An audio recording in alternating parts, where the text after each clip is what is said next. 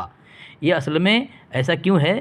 گستاخی رسول، پوری زندگی گستاخی کی اور جنت البقیع مرنے کی تمنا کرے، اللہ تبارک و تعالیٰ کہاں قبول کرے گا کہ گستاخی رسول تم ہو، یہاں آنے کی امید رکھتے ہو، یہاں مرنے کی۔ تو یہ سامعین، اب جس طرح اس نے تھوتنی پھیلایا، خبتی نے سور کی طرح منہ چلایا ہے، اس کا جواب تو دینا پڑے گا نا، برداشت کر جواب، یہ دھماکہ ہے، برداشت کرنا پڑے گا، اور نہ خبتی چندے کے نشے میں اس طرح حرکتیں نہ کر، تیری ذریت کرتی اٹھائے قوم ذلیل ہو رہی ہے، اور تیرا اعلیٰ حضرت کا منہ مزید کالا اور داغدار اور پلید ہو رہا ہے، یہ تیرے ذریعے سے اور تو ہی کر رہا ہے۔ اگر تو بند کر دے گا اس طرح حرکتیں تو ہمارا کوئی شوق نہیں ہے اس طرح ہم کریں، تو ہی کروا رہا ہے۔ اگر آئندہ کرے گا انشاءاللہ اور بھی تیری میں درگت بناؤں گا، اور ہری پگڑی کے متعلق میں یہ ثابت کروں گا آئندہ ویڈیو کے اندر کہ تیرے دھرم کے لوگ، تیرے مولوی اور تیرا اتار فتار کون کون ہے، وہ کس طرح دجال اور کذاب ثابت ہوتا ہے۔ آئندہ ویڈیو کے انتظار کریں سامعین، اور کامنٹ کریں، خوب پھیلائیں اس کو۔